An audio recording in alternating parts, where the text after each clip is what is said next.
नमस्कार, बहुत स्वागत है आपका। न्यूज 18 उत्तर प्रदेश उत्तराखंड देख रहे हैं। मैं हूं विकास ब्रजेश सक्सेना। पुष्कर सिंह धामी कैबिनेट में आज बैठक में कई अहम फैसलों पर मुहर लगी।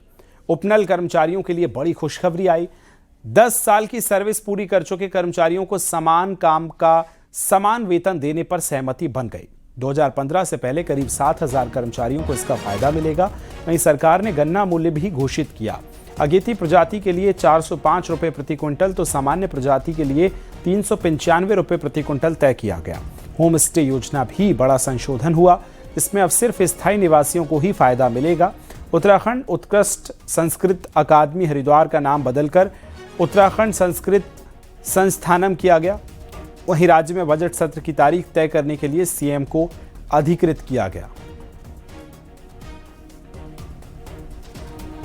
पूर्व में यह तय हुआ था कि जिनको 12 वर्ष पूर्ण हो गए उनको प्रथम चरण में दे दिया जाएगा, परंतु माननीय मंत्रिमंडलीय समिति द्वारा यह निर्णय किया गया कि जिनको 10 वर्ष पूर्ण हो गए हैं, यानी कि जो 2015 से पूर्व के लगे हुए हैं, तो उनको प्रथम चरण में समान कार्य समान वेतन इनको दे दिया जाएगा। और इन सभी इनके लिए जो है विभाग के साथ सीधी एक अनुबंध किया जाएगा। और कहीं ना कहीं ये आज अगर मांग का एक शुरुआत हुई है तो कहीं ना कहीं उपनल कर्मचारियों में एक बड़ा हर्ष है। और हम अपेक्षा भी ये करते हैं कि इसी तरह चरणबद्ध तरीके से समस्त उपनल कर्मचारियों को इसका लाभ मिले। और इसके लिए हम धन्यवाद माननीय मुख्यमंत्री जी को भी देंगे, सैनिक कल्याण मंत्री जी सुबोध उनियाल जी, हम समस्त कैबिनेट मंत्रियों को इसका धन्यवाद जरूर देंगे। सीएम पुष्कर सिंह धामी की मौजूदगी में उत्तराखंड सरकार और भारत तिब्बत सीमा पुलिस यानी आईटीबीपी के बीच स्वस्थ सीमा अभियान के तहत महत्वपूर्ण समझौते पर हस्ताक्षर हुए। इस एमओयू के तहत पिथौरागढ़, चमोली और उत्तरकाशी के 108 सीमावर्ती गांवों में एकीकृत प्राथमिक स्वास्थ्य सेवाएं उपलब्ध कराई जाएंगी। आईटीबीपी द्वारा doctor, paramedical staff, MI room और टेलीमेडिसिन की सुविधा उपलब्ध कराई जाएगी, जबकि राज्य सरकार उपकरण, दवाइयों की आपूर्ति और आपातकालीन निकासी की जिम्मेदारी निभाएगा। मुख्यमंत्री ने कहा कि यह अभियान सीमावर्ती क्षेत्रों में स्वास्थ्य, विश्वास और स्थायित्व को मजबूत करेगा।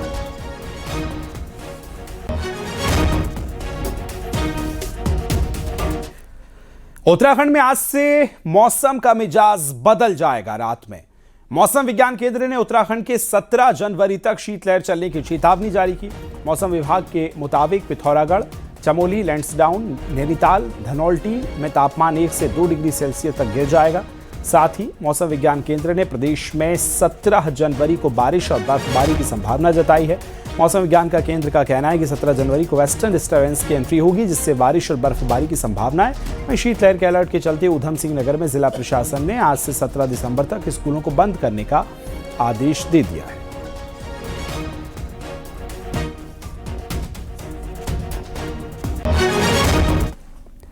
पहाड़ों में लगातार ठंड बढ़ रही है और कड़ाके की ठंड से उत्तरकाशी में गंगा और यमुना घाटी में इन दिनों भीषण शीतलहर है। तो वहीं गंगोत्री धाम में तापमान -, डिग्री पहुंच गया है। -3 डिग्री सेल्सियस दर्ज किया गया, जबकि यमुनोत्री धाम में तापमान -4 डिग्री सेल्सियस रिकॉर्ड हुआ है।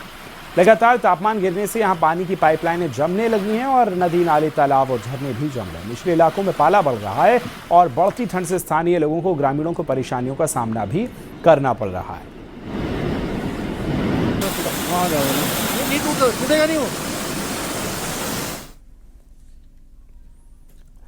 पहाड़ों में बारिश और बर्फबारी नहीं होने से अब खेती पर इसका असर दिख रहा है। हालात ये कि 3 महीने से ज्यादा समय गुजर गया, लेकिन धरती पर एक बूंद पानी नहीं गिरा।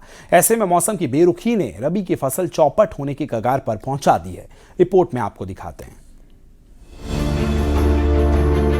सर्दियां पीक पर हैं, बावजूद इसके इंद्रदेव की मेहरबानी से किसान महरूम हैं। बारिश की इस बेरुखी की मार सबसे ज्यादा रबी की फसलों पर पड़ रही है। हालात ये हैं कि गेहूं, मसूर, सरसों, जौ, चना, मटर के साथ ही कई सब्जियां उगने से पहले ही दम तोड़ने लगी हैं। गुजरा महीना इन फसलों के लिए काफी अहम था, लेकिन पहाड़ों में 4 महीने से बारिश नहीं हुई है। इस बार बारिश न होने से हमारी फसलें सब नष्ट हो चुकी हैं। जैसे मसूर, गेहूं, ये सब्जी जो भी हम उत्पादन करते हैं वो बिल्कुल पूर्ण रूप से नष्ट हो गया है, जिससे किसानों को भारी नुकसान का सामना करना पड़ रहा है। हालात इस कदर खराब हो गए हैं कि रबी की फसलें बिना तैयार हुए ही पकने लग गई हैं। मौसम की बेरुखी के शिकार पहाड़ी इलाके ज्यादा हो रहे हैं। पहाड़ों में आज भी 90% खेती और बागवानी मौसम पर निर्भर है।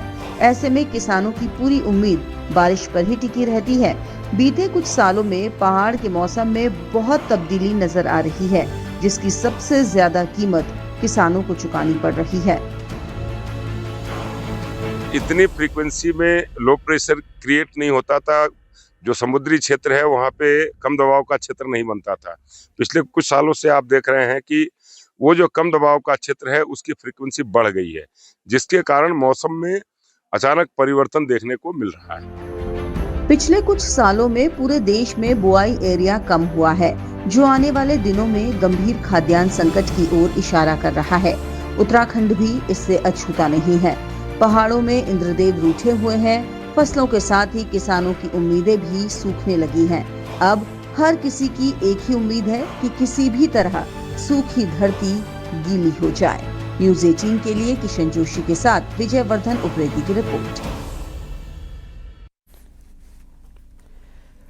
नैनीताल की खूबसूरत झीलें संकट में हैं। 4 महीने से बारिश नहीं होने से असर साफ दिख रहा है। झीलों का जलस्तर तेजी से गिर रहा है, जिससे पर्यटन और पेयजल आपूर्ति दोनों पर खतरा मंडरा रहा है।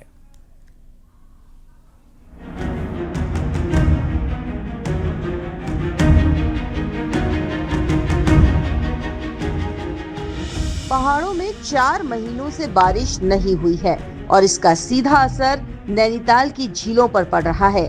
नैनीताल झील का जलस्तर 4 फीट से ज्यादा घट चुका है। भीमताल और नौकुचिया ताल जैसी झीलों में भी पानी कम हो रहा है।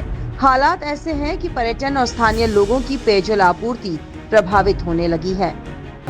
और जो ऋतु चक्र है उसमें अगर कुदरत का साथ मिल जाता है तो उम्मीद करते हैं कि बारिश होगी और अन्य उपायों में उसमें रैशनिंग की जाएगी और मित बेता से काम लिया जाएगा कि जल स्तर ज़्यादा नीचे न जाने पाए। इन झीलों का महत्व सिर्फ पर्यटन तक सीमित नहीं है। इनसे शहर की आबादी को पानी मिलता है। दिसंबर के बाद हर साल ऐसे हालात बनते हैं, इसलिए खपत को 16 MLD से घटाकर 9 MLD किया जा रहा है।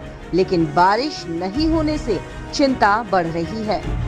लेकिन ये तो साल भर वाली चीज़ है ना, ये ऐसा नहीं है कि केवल गर्मियों में दिक्कत आती है। विंटर रेंज नहीं होंगी तो गर्मियों में इफेक्ट पड़ेगा उसका, कोई डाउट नहीं है। और ये तो खाली नैनीताल की छोड़ दीजिए, आप आगे जो गाँव में जो काश्तकार हैं वो सारा डिपेंडेंट रेन पे हैं, बर्फ़ पे डिपेंडेंट होते हैं। बर्फ़ का पड़ना टूरिज्म का तो एक छोटा सा फैक्टर है ना। झीलों का जलस्तर बनाए रखने के लिए कृष्णापुर और खैरना से पानी लिफ्ट करने की योजना बनी थी, लेकिन काम नहीं हो सका। अगर विकल्प नहीं खोजे गए तो गर्मियों में संकट और गहरा सकता है। नैनीताल से न्यूज़ 18 के लिए वीरेंद्र बिष्ट की रिपोर्ट।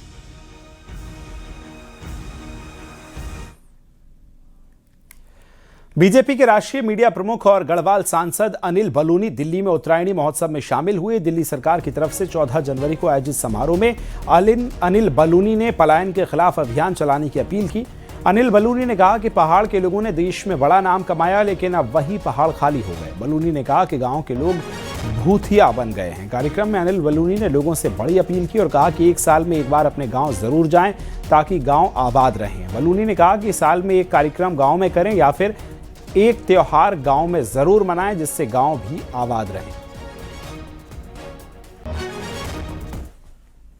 अच्छा किया, सब महानगरों में जाके अपने को स्टेब्लिश किया है, लेकिन पहाड़ सुनसान होता जा रहा है।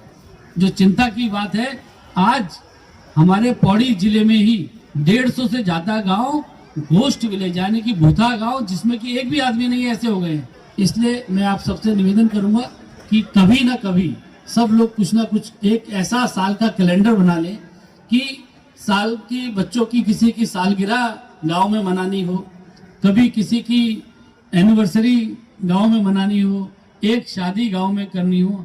एक त्यौहार कोई तय कर लीजिए कि दिवाली पे, रक्षाबंधन पे, किसी एक त्यौहार पे अपने गांव जाएंगे। ऐसा कुछ तय कर ले जिससे कि जिन पगडंडियों में, जिन पत्थरों में हमारे पुरखे चले हैं वो पगडंडियां भूता ना हो जाए, गोस्ट विलेज ना बन जाए। फेमस पंजाबी सिंगर हनी सिंह धार्मिक रंग में रंगे नजर आए। गुरुवार को हरिद्वार पहुंचे हनी सिंह ने नीलेश्वर महादेव मंदिर में पूजा अर्चना की और संतों का आशीर्वाद लिया। हनी सिंह अक्सर नीलेश्वर महादेव मंदिर दर्शन के लिए पहुंचते हैं। मंदिर में अचानक हनी सिंह को देखकर लोगों का जमावड़ा लग गया और लोगों ने उनके साथ सेल्फीज ली। मंदिर में दर्शन के बाद हनी सिंह वापस रवाना हो गए।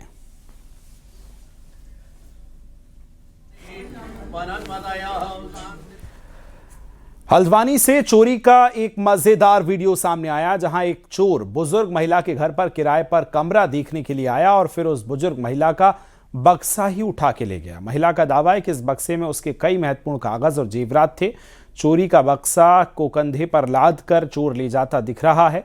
चोरी की घटना हल्द्वानी कोतवाली से महज 50 मीटर दूरी बद्रीपुरा इलाके में हुई। पुलिस अब तलाश कर रही है। या कुछ बार ले बक्सा ही गया। बक्से में क्या क्या सामान था? सब चीज था बेटा, जिंगौर था, मंगलसूत्र था, 2 जोड़ी पायल हैं, पैसे हैं, 10,000 दे गया था लड़का भी, वो थे। पूरे साड़ी से एक से साड़ियों से भरा पड़ा है बक्सा। चमोली में गोविंद घाट रेंज में जंगलों में 6 दिन से भीषण आग लगी है, जो लगातार बढ़ रही है और इस आग में जलकर लाखों की वन संपदा राख हो रही है। वहीं वन विभाग जंगलों में आग जो लगी है उस पर काबू पाने में असफल दिख रहा है। लगातार बढ़ रही आग का पता लगाने के लिए हेलीकॉप्टर से रेकी की गई। मामले में प्रशासन का कहना है कि जल्द ही आग पर काबू पा लिया जाएगा।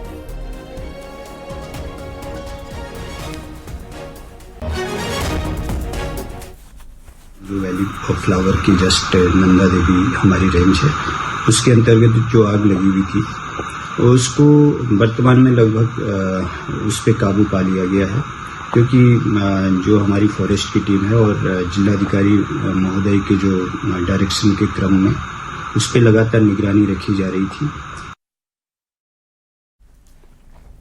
उत्तराखंड के जौनसार बाबर क्षेत्र में अब पलायन की चिंता बढ़ रही है। इसका असर खेती और पशुपालन पर साफ दिखा।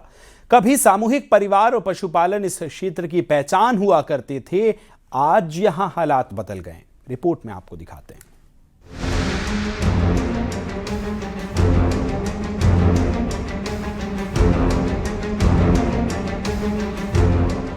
उत्तराखंड के पहाड़ों से जब भी पलायन की बात होती है तो जौनसार बावर को सबसे कम प्रभावित माना जाता है। यहाँ के खेत, खलिहान और छानियां आबाद थी, लेकिन अब इस जनजातीय क्षेत्र में भी पलायन की चिंता बढ़ गई है। इसका सीधा असर पशुपालन पर पड़ा है। जहां पहले परिवारों के पास 3 जोड़ी बैल और सैकड़ों बकरियां होती थी, वहीं आज पशुपालन लगभग खत्म हो चुका है। सामूहिक परिवार प्रथा ने पलायन को कुछ हद तक रोका था, लेकिन रोजगार की तलाश में युवा गांव छोड़कर दूरस्थ इलाकों में बस गए हैं। इससे कृषि आधारित जौनसार बावर की सांस्कृतिक पहचान धुंधली पड़ रही है। सारी छानी जो बंजर पड़ गई है। हमारे पहले दादा दादी जो है बहुत काम करते थे खेतों में। आज का तारीख में बच्चे जो सब बाहर चले गए और हम जो है बूढ़े हो गए। अब हमने क्या करना है, हमारे बस का कुछ नहीं रहा। क्या करें भाई अब। पहले तो बहुत मेहनत करी, रात भर इसी में सोते थे क्यारियों में। आलू भी बहुत होते थे, धान भी बहुत होता था। आजकल अपने आंखों से देख रहे सारी क्यारियाँ जो है बांझी हो रही, और इस देख करके बहुत परेशान सब आदमी चले गए नीचे। हमने क्या करना है घर। पुरानी पीढ़ी दुविधा में है। उन्हें लगता है कि अगली पीढ़ी इस पेशे को अपनाएगी ही नहीं। छानी आधारित जीवन शैली लुप्त हो रही है।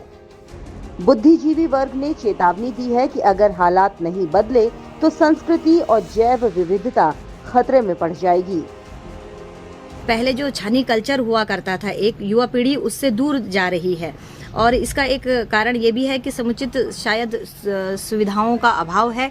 तो मुझे लगता है कि इस पर विचार करना चाहिए ताकि पशुपालन बचा रहे, ताकि भूमि की जो उर्वरकता है, क्योंकि गोबर के कारण भूमि की उर्वरकता बनी रहती है। स्थानीय प्रशासन को युवाओं को कृषि और पशुपालन से जोड़ने के लिए ठोस कदम उठाने होंगे। सब्सिडी, प्रशिक्षण और बाजार सुविधाएं देकर पलायन रोका जा सकता है, वरना जौनसार बावर की अर्थव्यवस्था और संस्कृति दोनों संकट में पड़ सकती है। न्यूज 18 के लिए विकासनगर से कुलदीप चौहान की रिपोर्ट। अल्मोड़ा से जागेश्वर धाम में एक अनोखी परंपरा निभाई गई। मान्यता है कि माघ मेले में कड़ाके की ठंड से बचाने के लिए भगवान शिव को घी की गुफा में विराजमान कराया जाता है। इसी परंपरा के तहत भगवान को घी की बनी गुफा में स्थापित किया गया है। रिपोर्ट आपको दिखाते हैं।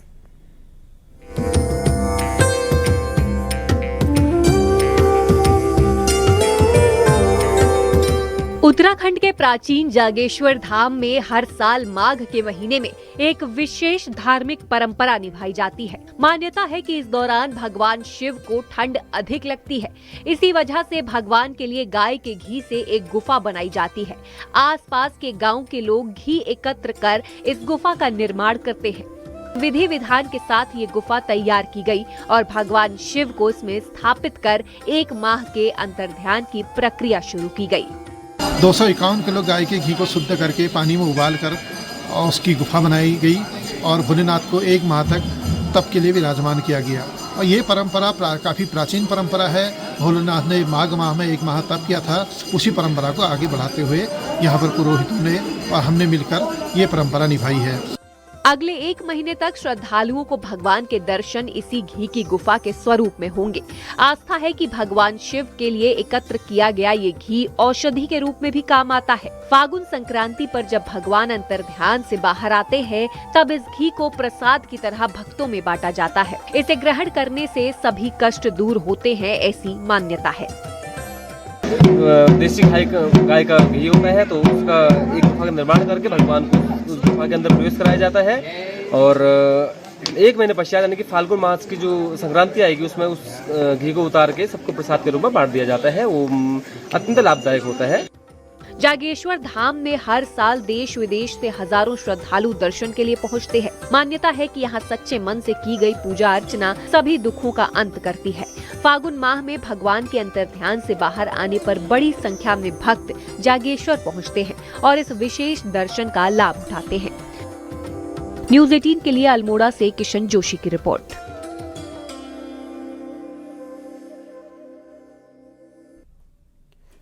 बारह साल बाद इस साल सितंबर में होने जा रही मां नंदा देवी राजजात यात्रा के पारंपरिक पड़ावों और शुरुआत स्थल को लेकर मत भिन्नता है। मां नंदा देवी सिद्धपीठ कुरूड़ मंदिर समिति प्रशासन पर श्रद्धालुओं को गुमराह करने का आरोप लगा रही है। क्या है पूरा मामला, रिपोर्ट में आपको दिखा रहे हैं।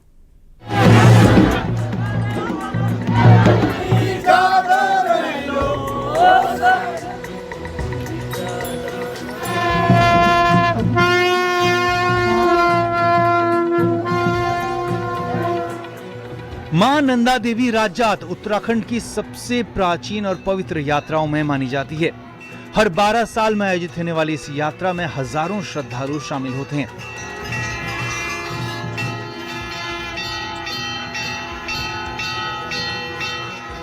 लेकिन इस बार राजजात के ऐतिहासिक पड़ावों को लेकर विवाद है। परंपरा के मुताबिक मां नंदा देवी का मायका कुरूड़ गांव है और नंदा राजजात की शुरुआत यहीं से मानी जाती है। लेकिन कुरूड़ के लोगों का आरोप है कि प्रशासन के सारे दस्तावेजों में यात्रा की शुरुआत नौटी गांव से दिखाई जा रही है। यही नहीं, यात्रा के कई पारंपरिक पड़ावों को भी प्रशासनिक दस्तावेजों और प्रचार सामग्री से हटा दिया गया है। कहा जा रहा है कि नौटी से यात्रा प्रारंभ होती है। ये कतिपय इसमें गलत बात कही जा रही है और ऐसा कहना उचित नहीं है, क्योंकि ये हमारे धार्मिक और पारंपरिक रीति नीतियों को की हानि, मानहानि कहा जा सकता है। व्यक्ति विशेष ने नौटी को प्रथम स्थान देकर कुरूड़ की उपेक्षा की हुई है, जबकि जो सिद्धपीठ कुरूड़ है, मां का मायका वो कुरूड़ में ही है। समिति के एक प्रतिनिधिमंडल ने पर्यटन मंत्री से लेकर पर्यटन सचिव से भी मुलाकात की। मंत्री सतपाल महाराज का कहना है कि उन्हें पूरे मामले की जानकारी नहीं है, लेकिन बातचीत करके हल निकाल लिया जाएगा। नहीं, वो क्रूड से शुरू होती है। भगवती के 2 डोलियां हैं जो क्रूड से शुरू होती हैं और नौटी के अंदर जो है ब्राह्मणों से आग्रह किया जाता है कि वो यात्रा का संचालन करें। सरकारी डॉक्यूमेंट में भी नौटी जा रही है। ये देखना पड़ेगा मुझे, मेरी नॉलेज में नहीं है, पर जो लोगों की आकांक्षा है उसी के अनुरूप हम करेंगे। कुरूड़ मंदिर समिति ने 19 सितंबर को कुरूड़ गांव में यात्रा पड़ाव के सभी 487 गांवों की महापंचायत बुलाने का ऐलान किया है। समिति का कहना है कि यात्रा सिर्फ धार्मिक आयोजन नहीं बल्कि लोक आस्था और सांस्कृतिक विरासत की प्रतीक है। सुनील नवप्रभात, न्यूज 18 देहरादून।